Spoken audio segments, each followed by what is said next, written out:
Well, your kids may be enjoying their time out of the classroom after a year like no other, but some are using the summer to hit the books again. They're continuing their learning to help bridge the gaps after a disrupted school year. Deanna Sumanek-Johnson has been looking into that for us. So, Deanna, how are parents and students feeling about school this summer? Well, Arthi, as you said, it's been really a school year like no other, and it's put us in a situation where I dare say some kids are looking forward to summer school, something that's probably never been said before, or at least we're looking forward to it a little bit. The problem is that, many parents have felt that their children were not learning as effectively this past year with all the interruptions, switches between virtual and in-class learning, that there were lots of gaps to fill. Some have even been in a situation where their child was not able to proceed to the next grade unless they up their marks. So summer school seemed like a perfect solution to maybe see some friends, see a teacher.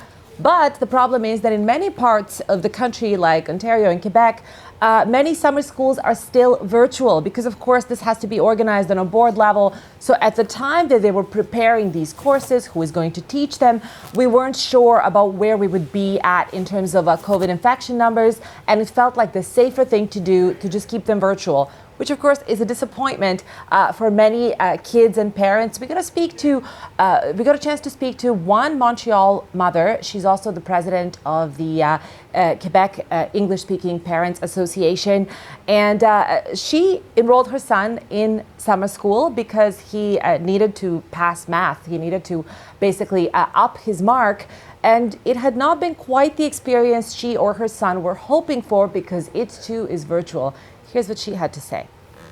They went through a year of virtually no extracurricular activities, no movement, and we were looking forward to the summer and then summer schools, which really is a bummer because then much of the same of the last 18 months with just being at home looking at a screen.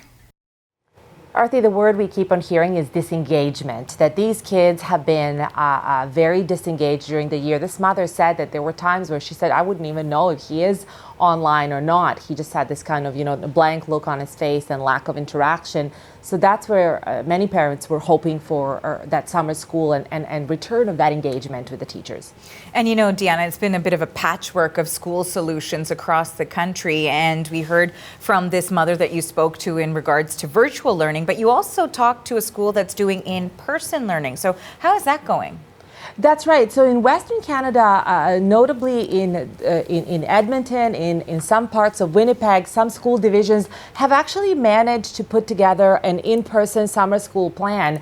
And we actually got a chance to sort of have a little peek inside some of those classrooms. As you can see, teens being teens, a little bit of masks on, heads down. But what we heard from the principals and the teachers is that there's a real sense of excitement about them being around each other. The classes, as you can see, are very small. They allow for physical distancing. And here is the most special thing about that. This is what Sean Bright had to say. He's the vice principal of summer school for the Winnipeg School Division. I think the students need that connection. I'm one of these, I'm a teacher who believes that one of the most important things in education is that relationship between the teacher and the student, relationship between the students.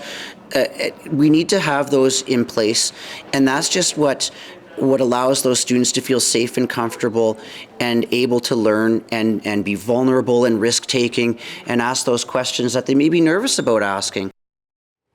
There you go, Arthi. All of those things that have been missed during the last year, especially in places like Ontario and Quebec, which have had fairly extensive school closures. And of course, all the parents and teachers are casting an anxious eye to September, hoping that it will be mostly a return to in-person learning. And of course, what lies ahead is trying to assess what these kids have missed. Some kids are up to a grade level behind in literacy, in math. So I think much of next year, of course, in addition to trying to keep schools COVID safe, is going to be about assessing just how big this learning lag is when it comes to kids. A really important challenge to tackle. Thank you so much for this, Deanna. That's Deanna Sumanek-Johnson.